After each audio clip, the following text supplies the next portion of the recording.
Okay, it's game time.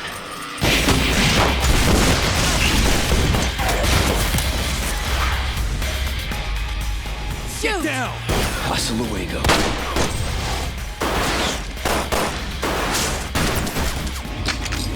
I have this. Feast on this!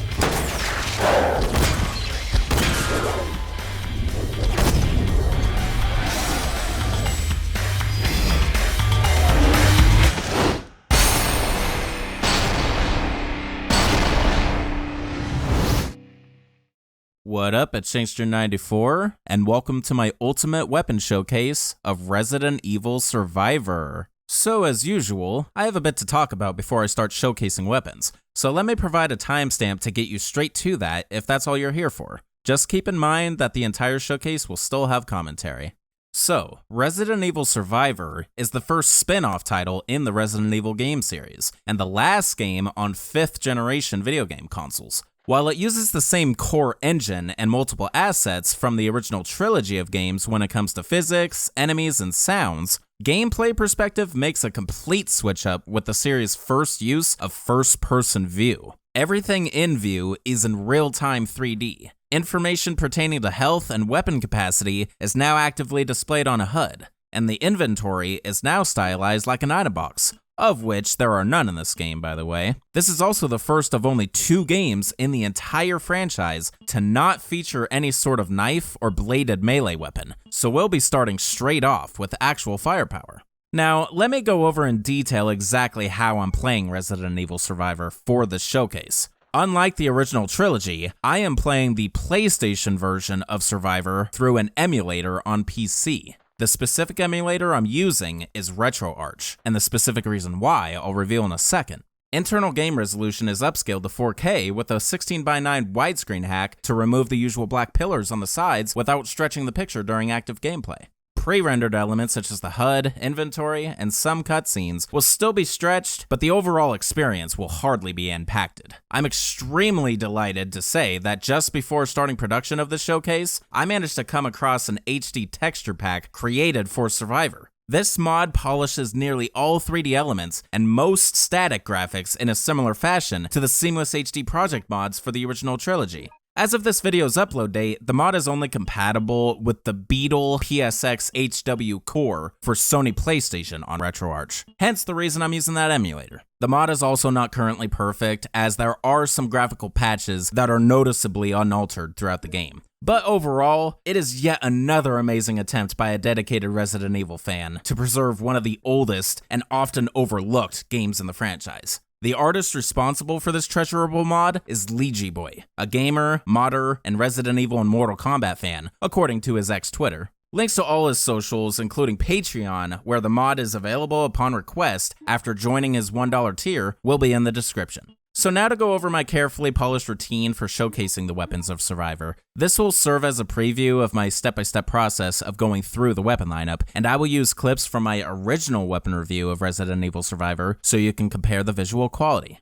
Before production begins, I will organize the weapons into categories loosely based on weapon classes and place them in a specific order roughly by firepower. If there are multiple weapons in a category, then they will be showcased in the order of acquiring them. Survivor contains semi-automatic pistols, a shotgun, a Magnum revolver, and a couple explosive weapons, containing the lowest number of weapons thus far in the series overall. To begin showcasing, my first step for each weapon will be introducing it in the inventory. If the weapon happens to be the first firearm of a category, then I'll first check out the ammunition of that weapon class. I'll then inspect the weapon and read its in-game description. Afterwards, I'll provide a photo of the weapon's real-life counterpart. A disclaimer for all weapon showcases on the channel is the source of my IRL weapon information. I use the Internet Movie Firearms Database, an online weapon wiki for movies, TV, and video games, whose pages can be edited by virtually anyone, which brings about the risk of misinformation when asserting the real-life versions of game weapons. Weapon fanatics and gun lovers watching my videos may feel induced to call out those potential fallacies, but there's nothing sensible I can do once the video is uploaded. From there, I'll divert to showing the location of the weapon, whether you start straight off with it, find it at a specific location in the game, or unlock it as a reward by meeting certain criteria when playing or completing the game.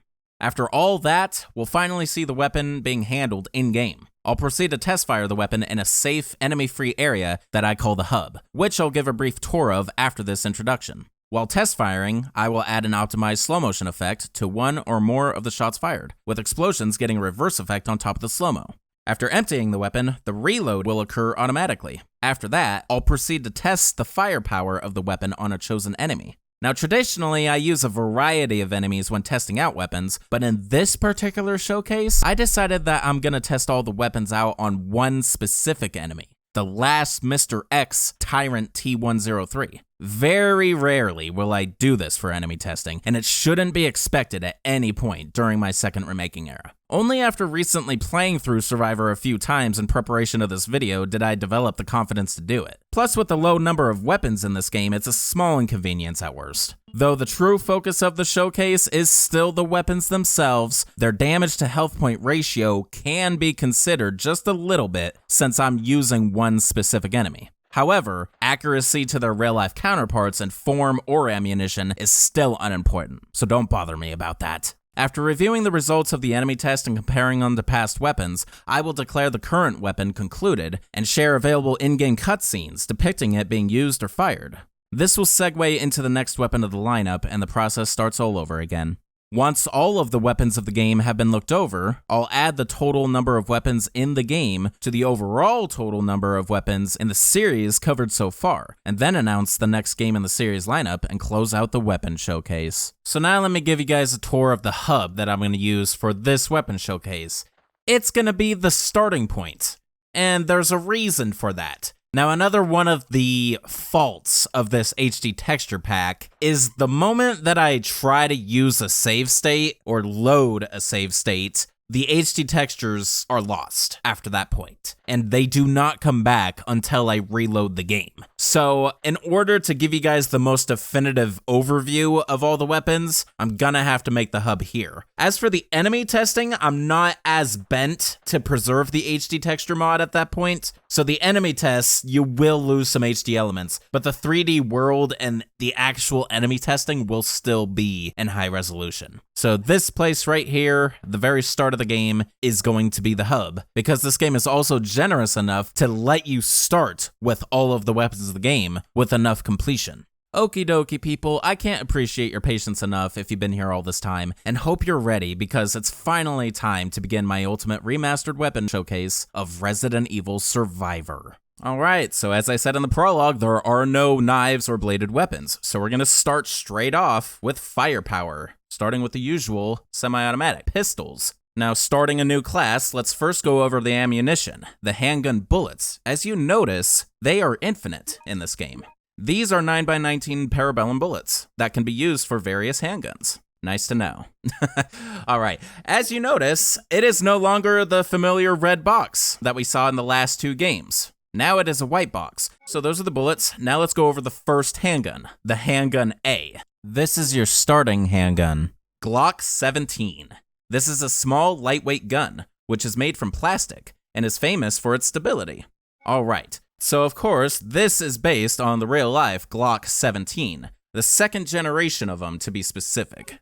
So now to test it out here, the thing about Survivor being in complete first-person view is, unfortunately, we don't get to see the physical weapon in action. So all weapons are going to be tested very basically. There's not going to be aiming high or low stances, none of that. It's just going to be straight firing and reloading. So let's test out the Handgun A right here.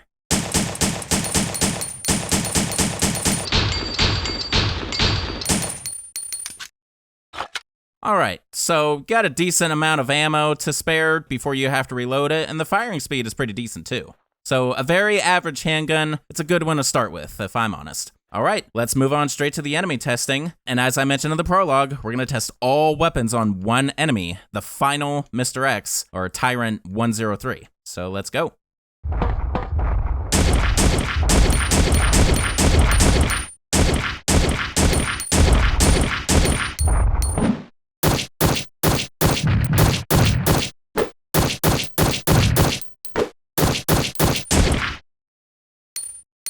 Alright, so it took 29 handgun bullets to defeat this Mr. X, specifically in this area, with the Handgun A. Now, if it matters, I am playing on normal difficulty. There are only 2 difficulties in this game, easy and normal. So, doing normal mode, it's the hardest it's gonna be. And yeah, that's a lot of bullets, but as you can see, it is very easy to fend him off. He is not much of a threat. Alrighty, people, 29 shots for the Handgun A to take down Mr. X. And that right there is gonna conclude it.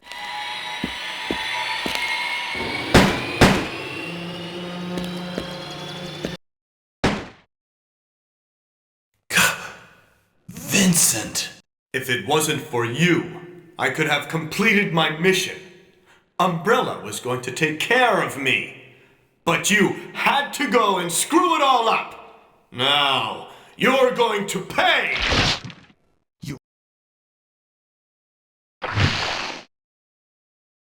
No!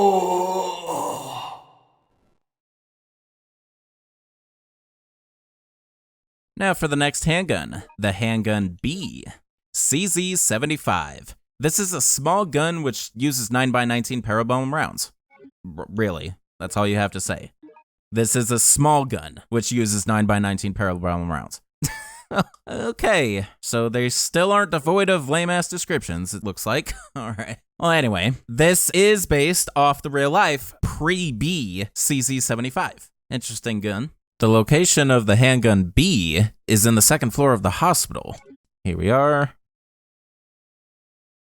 And here it is on the table. Handgun B. So now let's test out the CZ75 in game. Right off the bat, it has a lower capacity, but check out the firing speed of this thing.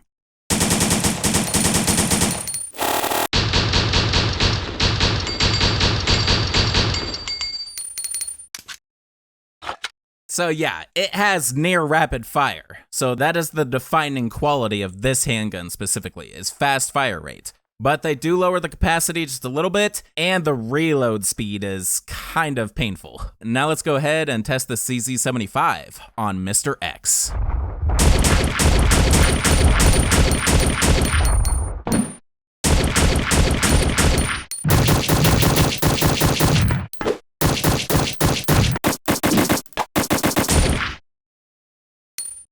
Okay, so the CZ75 took 40 handgun bullets to defeat Mr. X. Definitely weaker than the Handgun A, but with the faster fire rate, I feel like that was to be expected. So, literally, it just buffs the fire rate dramatically while lowering everything else. So if you're a fire rate buff, this is the handgun for you. Alright, that shall conclude the Handgun B, also known as the CZ75. Now for the next handgun, the Handgun C, M8000 Cougar G. This gun is famous for its excellent precision thanks to its rotating barrel blowback action. That's pretty specific. Okie dokie. And yes, this is based on the real-life Beretta 8000 Cougar F. I wonder why they changed F to G. Someone could look into that. But anyway, this is another Beretta. The only Beretta we've been seeing in the series thus far was a 92 FS. So the location of the Handgun C is in the basement level of the amusement arcade. Here you are. Right before you go down in the manhole, here it is, right on the shelf. Handgun C. Now let's go ahead and test it out. It appears it has the same capacity as the Handgun B, but I doubt the fire rate's gonna be the same.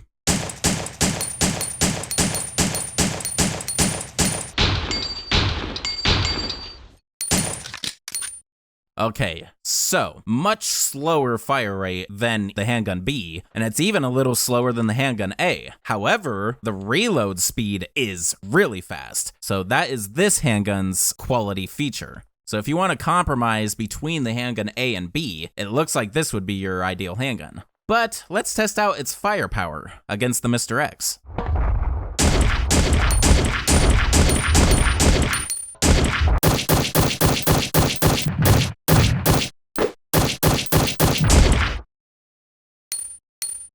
So, only 23 shots from the Cougar 8000 to take down Mr. X. So, it is stronger than both of the last two handguns. While you get a slower fire rate than both the Handgun A and B, as well as a lower capacity than the Handgun A, it makes up for it in firepower and a lot more in reload speed. So yep, you got decisions, but that is going to conclude the Beretta 8000 Cougar. Alright, now for the final handgun, the Handgun D. Nambu 14 Custom. This is Japan's first automatic gun, which was used by the Japanese army. There probably is a little bit of truth behind that. I do know that this is a Japanese gun. This is based on the Nambu Type 14, specifically a transition model, according to imfdb.org. Alright, so the Handgun D is located in the second floor of the library. You'll have to battle a hunter first. Once you defeat it, here it is, right here on the desk. Handgun D. All right, now let's test it out. So right off the bat, you can tell it's got the lowest capacity of all the handguns. So that's one of the major drawbacks.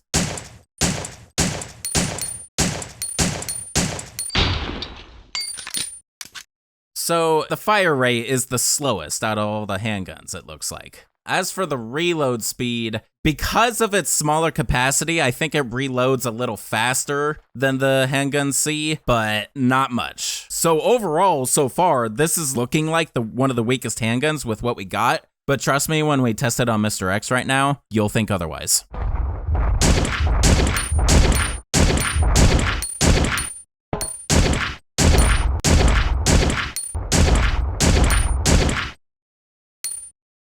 What did I tell you? It only took 13 shots from the Nambu to take down Mr. X. So, now you know that even though all the other statistics are fairly weak, this is a powerhouse handgun. Me personally, this is my favorite handgun because even with the low capacity, reload speed, and whatnot, this is a great weapon to use throughout the entire game, to be honest. Especially on zombies. They all go down in 3 to 4 shots when other handguns could take like 4 to 6 or maybe even 7 or 8, depending on which one. But yeah, overall, this is the handgun with the most firepower, and yeah, I've always been preferable to firepower, so this is my favorite handgun in the game. Alright people, that is going to conclude the Handgun D, also known as the Nambu Type 14, as well as all handguns in the game.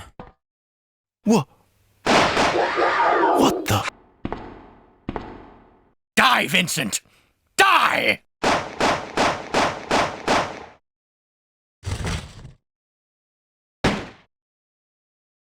Andy! I'll kill you, Vincent! I'm not Vincent! Liar! Who else could you be? You are Vincent. You're a murderer. Now die! Why?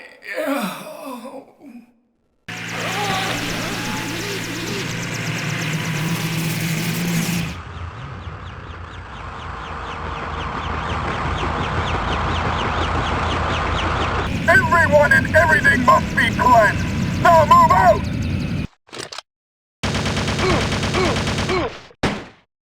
Who?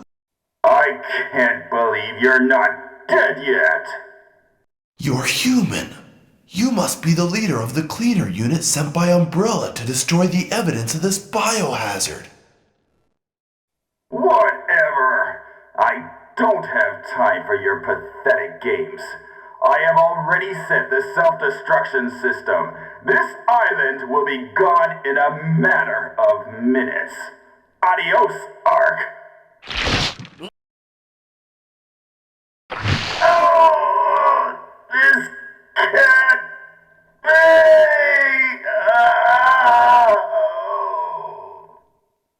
Alright, beefing up the firepower quite a bit, let's move into the shotgun category. There is only one shotgun in this game. But before I go over it, let's go over its ammo. Shotgun bullets, and I got a ton here from multiple playthroughs of the game. Shot shell. These can be used with the SPAS 12, which is that one and only shotgun. Now let's go over the actual shotgun. SPAS 12, or SPAS 12. This large-size military shotgun can be handled with one arm if used with a stock option. Now, Resident Evil is notorious for not using its stocks when there's an available one. Folding stocks, anyway. But yes, this, of course, is based on the real-life Franchi SPAS 12. SPAS stands for Special Purpose Automatic Shotgun, or Sporting Purpose Automatic Shotgun. Okay, so that's why there's dots in between, but I think a lot of people who know this weapon tend to just call it SPAS. It's easier, and I think it's cooler. I personally have called it SPAS myself a couple times. I do know this gun to be pump action or semi-automatic capable. In this game, we're going to find out what it is in a second. So the location of the shotgun is in the first floor of the prison, in the shower room specifically. Have to kill a bunch of zombies first, but as you can see, here it is laying on the floor. Shotgun. All right. So let's test out the shotgun in game, even though we can't see it.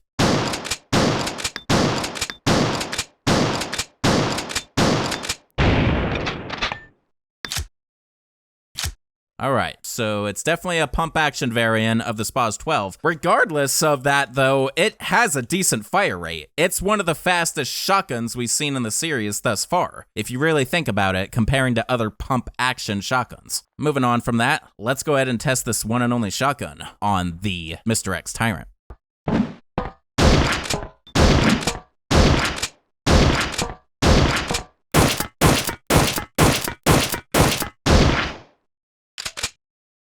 Okay, so it took 12 shotgun shells from the SPAS 12 to take down the Mr. X Tyrant. All at extremely close range, of course. I wasn't going to test it any other way when it came to a shotgun. But I don't know what to think about that, only because the weapon before this, the last handgun, only took 13. So are you meaning to tell me that the Handgun D is almost as powerful as a shotgun? I don't know, but I'm just comparing this to the last test I just did. What can you do? So for this weapon specifically, I'm going to conduct a secondary test. I'm going to try shooting at him from far range and see if it makes a difference.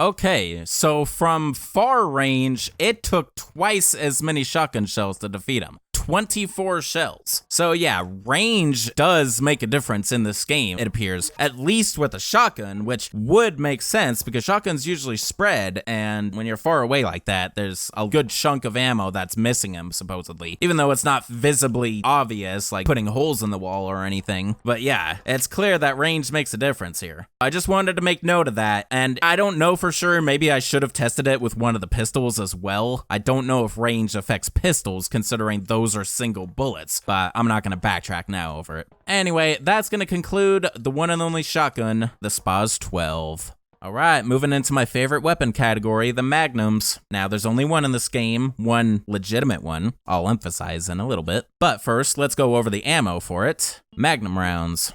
357 Magnum rounds. These can be used with the Smith & Wesson M19 series. Now let's go over the actual weapon. Smith & Wesson M19. The M19 can handle 357 Magnum rounds once the barrel is extended from 4 to 6 inches. Okay, so there's so many clues here. There was intended to be two versions of this Magnum. The extended version got cut from the official release. However, you can access it through a Game Shark code or Pro Action Replay code, depending on your system. I'll go over that in a little while. Let's first just go over the official version here. So this is based off the real-life Smith & Wesson Model 19, 4-inch version. So the location of the Magnum is at the plant, the umbrella plant, under the estate or whatever it is. Basement floor, pretty much right when you go down there.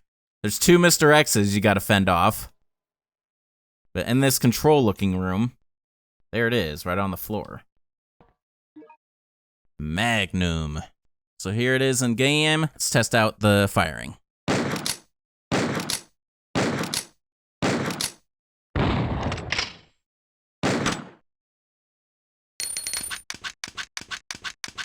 Alright, so even though the icon of the Magnum bullets indicated a speed loader, ARC for some reason reloads individual rounds into each cylinder. Alright, now let's go ahead and test the Magnum on Mr. X.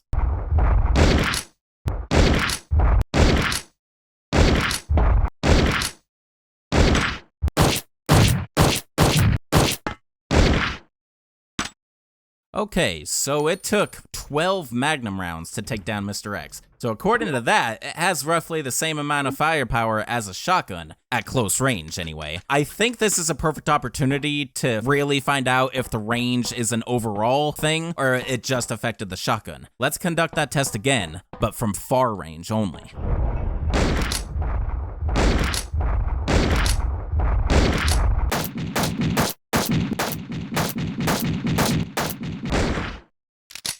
Okay, so it looks like it may make a minor difference because the second test took 14 rounds instead of 12. Just 2 more though, so it probably depends on the weapon. For a Magnum, pretty typical considering it's a straightforward bullet and range doesn't tend to make a difference when it comes to Magnums very much. But the shotgun was a huge difference. It was more than double. So I guess it would depend on the spread or the accuracy, I guess, of the weapon. But yeah, that's a good way to indicate that distance may make a small difference depending on the weapon you're using. Alrighty, people. So that's going to conclude this Magnum. However, now it's time for me to go over in more emphasis of that custom Magnum. Alright, so here is the custom Magnum. Once again, only attainable through GameShark or Pro Action Replay codes. So, I got the code activated, and it took the place of my Handgun B for whatever reason. So let's check it out. So, it has the same exact description because it was never officially released, so I guess they never made one. But essentially, this is just the 6-inch version of the Smith & Wesson Model 19. But the statistics of it are a little different in-game. Let's go straight to now. So it has the same capacity as its regular counterpart, as you can see. Let's see if anything else is different, though.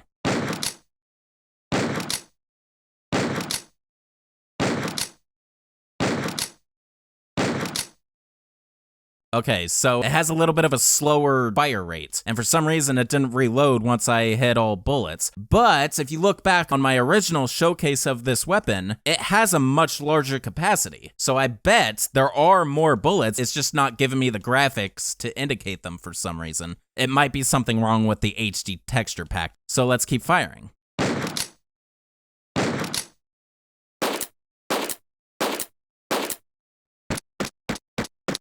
How many bullets does this thing have? It's infinite? Okay, after speeding up the gameplay and just continuously firing, we have infinite ammunition with this gun for whatever reason. That's funny. It can't physically reload in this version that I'm playing, I guess, which is odd because I was able to do it in my OG review. As you can see, that's an insane capacity that it had. But this being technically an illegitimate weapon, I'm not going to take it any further in this. I don't feel it's necessary, since you have to go through the trouble of activating the code to even get to use it, and it's kind of janky to use, to be honest. Alright, that's going to go ahead and conclude both versions of the Smith & Wesson M19. However, did you think I was going to skip my Ultimate Magnum tradition? Even though this game is really lame and has no critical headshots, I'm still going to take the Magnum and fire it upon a standard zombie's head. And do it right here, on the very first zombie.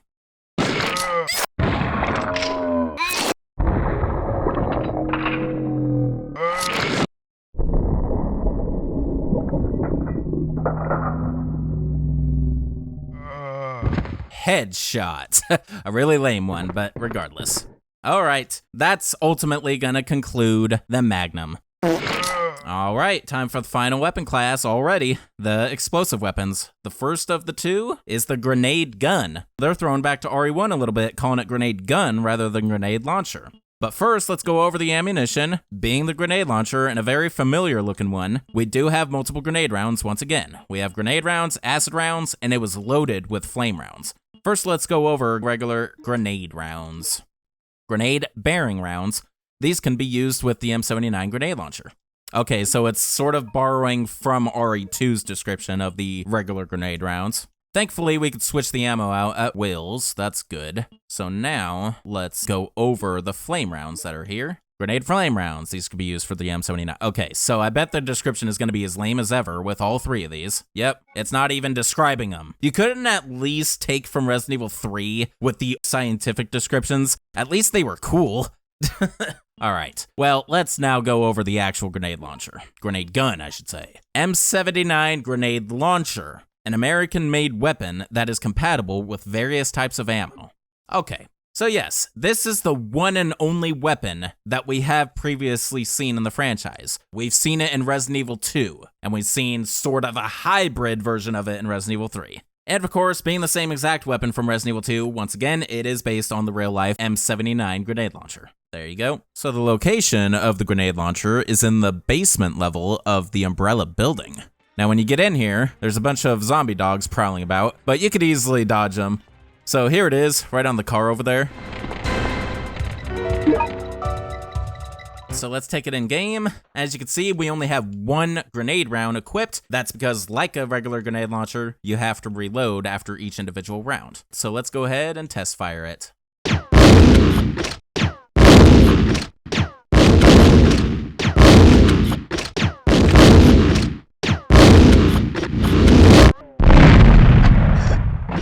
Alright, so that's cool. It will follow your cursor wherever you aim it, and you could arc the shots. Perfect. So now, that was explosive rounds, or bearing rounds as it's called. Let's go ahead and switch over to flame rounds.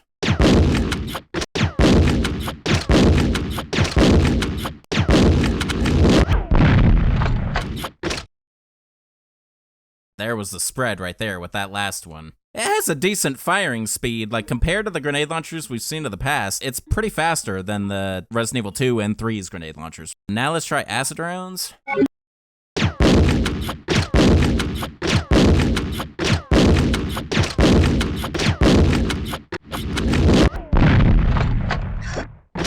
Okay, so they don't even have the acid sound carried over from RE2 or 3. Even though there's plenty of sound bites from those games in this game, they didn't bring that back over for some reason. It sounds and looks like an explosive round to me. That looks nothing like acid. Lazy asset flip, it looks like, with some missed points. Well, those are all 3 ammo, just the basic 3. They do not bring back freeze rounds, unfortunately. So let's go ahead and test all 3 of these rounds on a Mr. X Tyrant at close range.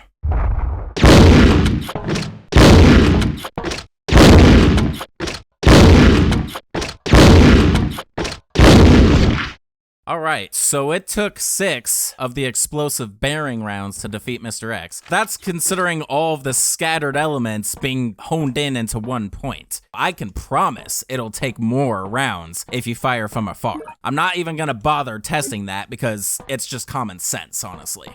So, now let's just switch up the round and do flame rounds.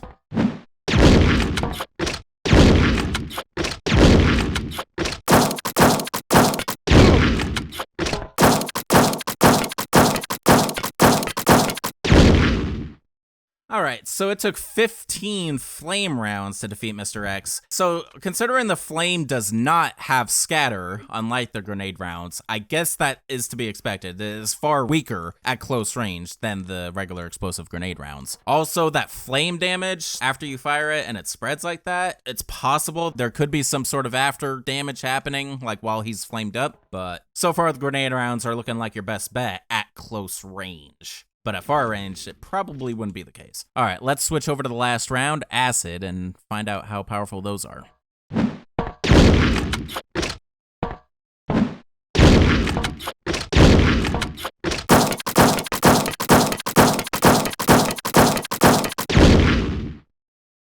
Okay, so it only took 13 acid rounds to defeat the Tyrant Mr. X. So, based on that, they are slightly stronger than the flame rounds. But once again, the explosive rounds come out on top when it comes to close range. Alright people, that is the grenade launcher for you guys. Let's move on to the final weapon. We have already made it to that point, people, the rocket launcher.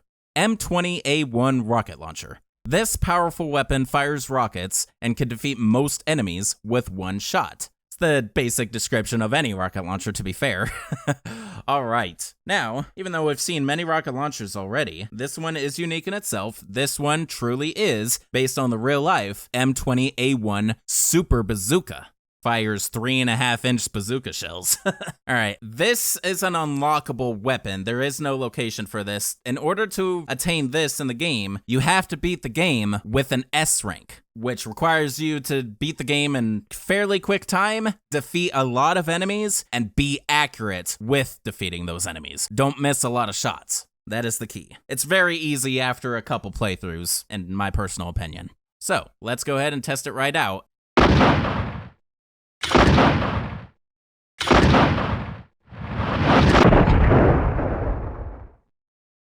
Honestly, probably one of the weakest rocket launchers I've ever seen so far, but what are you gonna do? Well, let's just carry out our tradition when it comes to rocket launchers. I'm going to test it on a plethora of enemies, pretty much every encounterable enemy in this game. I'm just gonna go ahead and lay a rocket on them. So enjoy this explosive slideshow.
That, ladies and gentlemen, are the weapons of Resident Evil Survivor. A small number of weapons indeed. In my second remaking era so far, this was by far the easiest. Compared to the last one I did, Resident Evil 3 Nemesis, this pales in the amount of information I could provide to you guys. There's really not a whole lot to this game. Nevertheless, doing a weapon overview again, even of a simplistic game like this, was rather enjoyable. Got through it, and it was a very easy project, so I'm happy. Well, now it's time, of course, to tally up this game's total number of weapons to the grand total amount of weapons in the franchise thus far. This game contains 8 weapons. So adding 8 to the 36 we had previously, we are now at 44 weapons total. There you go. So that's gonna conclude this weapon showcase, guys. I hope you enjoyed the video. Regardless of how short it was rather enjoyable to make. The next one, however, is not gonna be as simple. The next game in the franchise is Resident Evil Code Veronica. X, if you want to be specific. And that shall be the next weapon showcase in this second remaking era of mine. So look forward to that. Alright people, this is Shankster94, aka The Gamer Shankster. Subscribe to my YouTube channel if you haven't already. Make sure you hit the notification bell to ensure that you get notified when I upload a brand new video, and slap a like on the video. Follow me on social media. First you got my Twitter. I'm really active here. I like to find Resident Evil mutuals and just talk about all sorts of things. Facebook, I don't use a lot. It's just a direct connection to my YouTube page, but you can give it a follow regardless. And go over to Patreon and support me. Shout out to my current active patrons as of making this video right here, listed on the screen. And finally, don't forget to follow my Discord server, Shankster's Hub. It's an amazing place for you guys to communicate about Resident Evil stuff in general, or about me and my channel, your favorite videos, awesome things that happen. And it's a direct connection to communicate with me, if you ever want to, especially when it comes to production of these weapon showcases, because one thing I love to do is to live stream the gameplay and my production of the weapon showcases as I'm going. And sometimes people will chime in and actually help me out in case I miss something, or if there's some extra details I can throw in without too much inconvenience, then yeah, I'm happy to do it. So if you want some actual input on these weapon showcases, that is the best way to do it. Join my Discord and make sure to tune in when I'm streaming these things. Alrighty people, that's that for Resident Evil Survivor Ultimate Weapon Showcase. Peace out. I'll see you guys in the next one. Have a good day.